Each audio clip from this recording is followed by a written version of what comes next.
ಕೆಲಸ ನಾವು ಮಾಡ್ತಾ ಇದೀವಿ ಅಷ್ಟೇ. ಕಳೆದ 18 ವರ್ಷಗಳಿಂದ ವಿವಿಧ ಸ್ಪರ್ಧಾತ್ಮಕ ಪರೀಕ್ಷೆಗಳಿಗೆ ತರಬೇತಿ ಕೊಡ್ತಾ ಇದೀವಿ. ಆಧುನಿಕ ಕಾಲಕ್ಕೆ ತಕ್ಕಂತೆ ಏನು ಬೇಕು ಮಕ್ಕಳಿಗೆ ಆ ಫೆಸಿಲಿಟಿಗಳನ್ನ ಕೊಡುವಂಥ ಕೆಲಸ ನಮ್ಮ ಸಂಸ್ಥೆ ಮಾಡ್ತಾ ಇದೆ. ಮುಂದೆನೂ ಮುಂದುವರ್ಕೊಂಡು ಹೋಗುತ್ತೆ. ಇವತ್ತೇನು ಡಿಜಿಟಲ್ ಲೈಬ್ರರಿ, ಬುಕ್ ಹೌಸ್ ಅವೆಲ್ಲ ಇದೆ, ಅದು ಕಂಟಿನ್ಯೂಷನ್ ಆಗ್ತಾ ಹೋಗುತ್ತೆ. ಇದು ಎಷ್ಟನೇ ಬ್ರಾಂಚ್ ಇದೆ ಸರ್? ನಮ್ಮದು ಬ್ರಾಂಚ್ 3 ಇತ್ತು. ಒಂದು ಧಾರವಾಡದಲ್ಲಿ ಒಂದಿತ್ತು, ಗುಲ್ಬರ್ಗದಲ್ಲಿ ಒಂದಿತ್ತು, ದಾವಣಗೆರೆ ನಮ್ಮ ಮೇನ್ ಬ್ರಾಂಚು. ಈಗ ಏನಾಗಿದೆ ಅಂದರೆ ಧಾರವಾಡ ಮತ್ತು ಗುಲ್ಬರ್ಗ ಲಾಕ್ಡೌನ್ ನಂತರ ನಾವು ಕ್ಲೋಸ್ ಮಾಡಿದ್ವಿ. ಈ ಮೇನ್ ಬ್ರಾಂಚಲ್ಲಿ ಮಾಡ್ತಿದ್ವಿ. ಮತ್ತು ಹೊಳಲ್ಕೆರೆ ಮಲ್ಲಾಡಿಯಲ್ಲಿ ರೆಸಿಡೆನ್ಷಿಯಲ್ ಟ್ರೈನಿಂಗ್ ನಾವು ಕೊಡ್ತಾ ಇದ್ದೀವಿ. ಹೊಳಲ್ಕೆರೆಯಲ್ಲೂ ರೆಸಿಡೆನ್ಷಿಯಲ್ ಟ್ರೈನಿಂಗ್ ನಡೆಯುತ್ತೆ. ಇಲ್ಲಿ ಆಫ್ಲೈನ್ ಟ್ರೈನಿಂಗ್ ಮತ್ತು ಡಿಜಿಟಲ್ ಲೈಬ್ರರಿ ಕೋಚಿಂಗ್ಸ್ ಎಲ್ಲ ಲಭ್ಯ ಇದೆ. ಏನೆಲ್ಲ ಒಂದು ಸ್ಪೆಷಾಲಿಟಿ ಟ್ರೈನಿಂಗ್ಗಳು ಇದೆ ಸರ್? ಕಾಂಪಿಟೇಟಿವ್ ಎಕ್ಸಾಮ್ಸ್ಗೆ ಬರೋವಂಥವ್ರಿಗೆ ನಾವು ಫೌಂಡೇಶನಿಂದ ಸ್ಟಾರ್ಟ್ ಮಾಡ್ತೀವಿ, ಬೇಸಿಕ್ಸಿಂದ ಮಕ್ಕಳಿಗೆ ಟ್ರೈ ಮಾಡ್ತೀವಿ.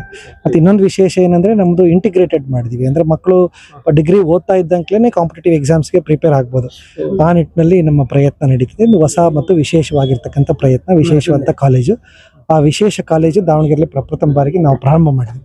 ಸ್ಪರ್ಧಾತ್ಮಕ ಪರೀಕ್ಷೆಗಳಿಗೆ ಸಂಬಂಧಪಟ್ಟಂತೆ ಗೌರ್ಮೆಂಟಿಂದ ಏನಾದ್ರು ಸ್ಪಾನ್ಸರ್ ಆಗೋರಿಗೆ ನಾವೇ ಮಧ್ಯ ಕರ್ನಾಟಕದಲ್ಲಿ ಮೊದಲಿಗೆ ಪ್ರಾರಂಭ ಮಾಡಿದ್ದು. ಈ ದಾವಣಗೆರೆ ಸುತ್ತಮುತ್ತ ಎಲ್ಲ ಡಿಸ್ಟಿಕ್ಗಳಿರಲಿಲ್ಲ, ನಮ್ಮ ಡಿಸ್ಟಿಕಲ್ಲೇ ನಾವು ಮಾಡ್ತಾ ಇದ್ವಿ. ಈ ಬಾರಿ ನಾವು ಒಂದು ಪೊಲೀಸ್ ಟ್ರೈನಿಂಗ್ ಕೊಟ್ಟಿದ್ವಿ. ಇಡೀ ಕರ್ನಾಟಕದಲ್ಲಿ ನಮ್ದು ಒಂದೇ ಟ್ರೈನಿಂಗ್ ಸೆಂಟರ್ ಸ್ಟಾರ್ಟ್ ಆಗಿ ಬಳ್ಳಾರಿಯಲ್ಲಿ ರೆಸಿಡೆನ್ಷಿಯಲ್ ಟ್ರೈನಿಂಗ್ ಕೊಟ್ಟಿದ್ವಿ. ವಿಶೇಷ ಏನು ಅಂದರೆ ಒಂದು ಇಂಟಿಗ್ರೇಟೆಡ್ ಕೊಡ್ತಾ ಇದ್ದೀವಿ. As well as basic foundations ಇಂದ ಕೊಡ್ತೀವಿ. ಲೈಬ್ರರಿ ಫೆಸಿಲಿಟೀಸ್ ಮಾಡ್ತೀವಿ. ಮಕ್ಕಳಿಗೆ ಏನು ಆಥರ್ ಬುಕ್ಸ್ ಬೇಕೋ ನಾವು ಉಚಿತವಾಗಿ ಕೊಡ್ತೀವಿ. This is our strength. Printed ಎಲ್ಲ ನಿಮ್ಮ ಕಡೆಯಿಂದನೇ ಆಗುತ್ತೆ? ಏನು ಆಥರ್ಸ್ ಬುಕ್ಸೇ ಕೊಟ್ಬಿಡ್ತೀವಿ. ಮಕ್ಕಳು ಏನಿದೆಯೋ ಅದೆಲ್ಲ ಕೊಟ್ಟುಬಿಡ್ತೀವಿ. ಹಾಗಾಗಿ it will be helpful to the children. ಮುಂದೆ ಎಲ್ಲೆಲ್ಲಿ ಮಾಡಬೇಕು ಅಂತ ಡ್ರೀಮ್ ಇದೆ? ಇದು ನಾವು ಎಲ್ಲಿ ಮಾಡಲ್ಲ. ನಮ್ಮದು ಸ್ವಕ್ಷೇತ್ರ ದಾವಣಗೆರೆ ಆಗಿರೋದ್ರಿಂದ ದಾವಣಗೆರೆನಲ್ಲೇ ಇನ್ನೂ ಅದ್ಭುತವಾದಂಥ ಕೆಲಸಗಳನ್ನು ಮಾಡಬೇಕು. ಶಿಕ್ಷಣ ಸಂಸ್ಥೆಗಳನ್ನು ತೆರೆಯುವಂಥದ್ದು, ಬೇರೆ ಬೇರೆ ಕೋರ್ಸ್ಗಳನ್ನ ಮಾಡುವಂಥದ್ದು, ಆಧುನಿಕ ತಕ್ಕಂತೆ ಏನೇನು ಬೇಕೋ ಎಲ್ಲ ಅವನ್ನ ಇಂಟ್ರಡ್ಯೂಸ್ ಮಾಡುವಂಥ ಕೆಲಸವನ್ನು ದಾವಣಗೆರೆಯಿಂದಲೇ ಪ್ರಾರಂಭ ಮಾಡ್ತೀವಿ. ಅನಿವಾರ್ಯ ಆದರೆ ಮಾತ್ರ ಬೇರೆ ಜಿಲ್ಲೆಗಳಲ್ಲಿ ಇಲ್ಲ ಮಾಡಲ್ಲ. ನಾವು ಆಗ 18 ವರ್ಷಗಳ ಹಿಂದೆ 2008 ಮಾಡಿದಾಗ ಬೆಂಗಳೂರಿಗೆ ಮಾಡಿದರೆ ಇಂಥ 10 ಬಿಲ್ಡಿಂಗ್ ತಾಂತಿದ್ವಿ. ಅದ್ರಲ್ಲಿ ನಮ್ಮ ಪ್ಲೇಸಲ್ಲಿ ಮಾಡಬೇಕು ಅಂತ ನಮಗೆ ಅಭಿಮಾನ.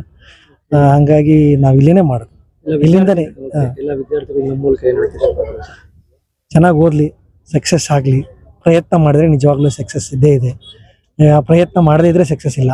ಫೇಲ್ ಆದೆ ಅಂತ ಯಾವುದೇ ಒಂದು ಸಂದರ್ಭ ಇಂಟರ್ನಲ್ ಎಕ್ಸಾಮಲ್ಲಿ ಫೇಲ್ ಆದೆ ಅಂತ ಹಿಂಜರಿಯೋದ್ರ ಬದಲು ಮತ್ತೆ ಪ್ರಯತ್ನ ಮಾಡ್ತಾರೆ, ನಿಜವಾಗ್ಲೂ ಸಕ್ಸಸ್ ಆಗುತ್ತೆ.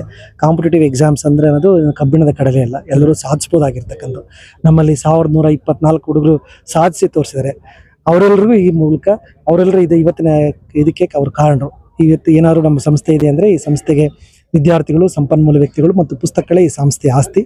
ಹಾಗಾಗಿ ಈ ಸಂದರ್ಭದಲ್ಲಿ ನಮ್ಮ ಎಲ್ಲ ವಿದ್ಯಾರ್ಥಿಗಳಿಗೆ, ಎಲ್ಲ ಸಂಪನ್ಮೂಲ ವ್ಯಕ್ತಿಗಳಿಗೆ, ಎಲ್ಲ ಬುಕ್ ಆಥರ್ಸ್ಗಳಿಗೆ, ನಮ್ಮ ಸ್ನೇಹಿತರುಗಳಿಗೆ, ನಮ್ಮ ಬಂಧುಗಳಿಗೆ ಧನ್ಯವಾದ ಹೇಳಲಿಕ್ಕೆ ಇಷ್ಟಪಡ್ತೀನಿ.